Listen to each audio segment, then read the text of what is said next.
Maurice, and I'm a proud defender of gun rights. My name is Pati. My son Robbie was gunned down in the streets of Vallejo, California. Now I have gun buyback programs to turn guns into art.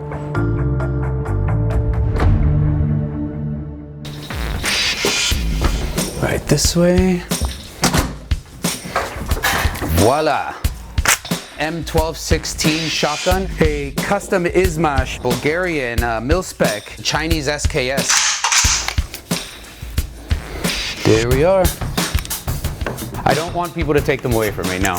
I think that the right to bear arms was created for a reason. How do you feel about people who are on the other side of the gun debate, who say guns kill people? They're right. It is killing people in schools, and it is killing people in different cities, and there's tons of gun violence in America. But I feel that it's a mental health issue. Your defense of guns also manifested itself online. I'm very outspoken. I'm quick to give my viewpoints as to why I think that guns are okay. It's funny, those were the comments that I made about the gun buyback that are up. It was an attempted robbery. 3 people showed up to rob my son, and they all had firearms, and it ended in his shooting death.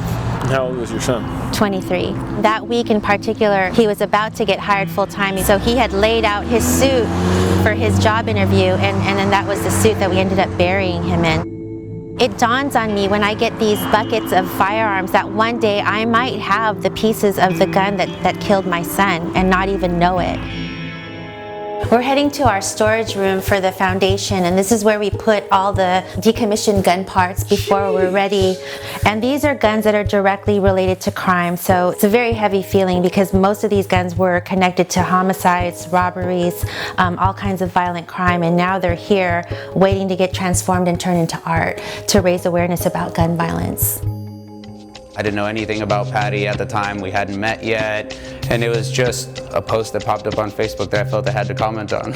And you were kind of trolling her a little. I was kind of trolling her a little bit, yeah. I had seen so many buybacks happen, they start and end there, and nothing ever happens from them. The gun violence continues in those cities. She wanted to get an opportunity to be able to talk to me about my viewpoint and why it was that I felt like that. And I remember telling him, look, if there's a gun sitting around your house and you don't want it anymore and it's susceptible to theft and being used to kill someone else, why not? And I remember seeing kind of that hardness kind of fade away. After that initial conversation, he's become one of our biggest supporters. Okay, what do you want? You know what Robbie loved? Horchata. He always ordered horchata. Yeah, I wish you met him. So good. Really?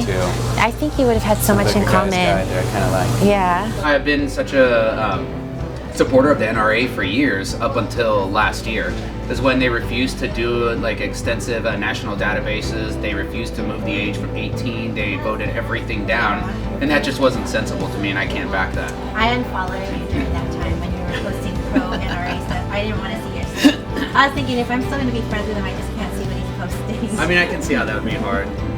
You've got a lot of guns in your home, yes. And you have a lot of dismantled guns in your closet, and yet you guys have become friends. I feel like we become almost like family. They've been there for us when a lot of people haven't. The trial in my son's case started a couple weeks ago, and they were there, and I would have never thought the day when I saw his post, that man would be there for our family during the darkest times. Oh, I love Pati. I love her organization. We support her organization very strongly. She's done a lot of great things for the youth here in Vallejo that I think is really important. I would hope that what we represent is a microcosm of what can become a national dialogue. And if we as a society could do that more, where we're willing to sit and not just yell at each other or troll each other, I think we can move the needle a bit. I think until I get something. Nice shot. Was it? Not really. I'm Michael Koenigs, the host of More in Common, and if you have a story idea, be sure to comment below and subscribe for our next episode.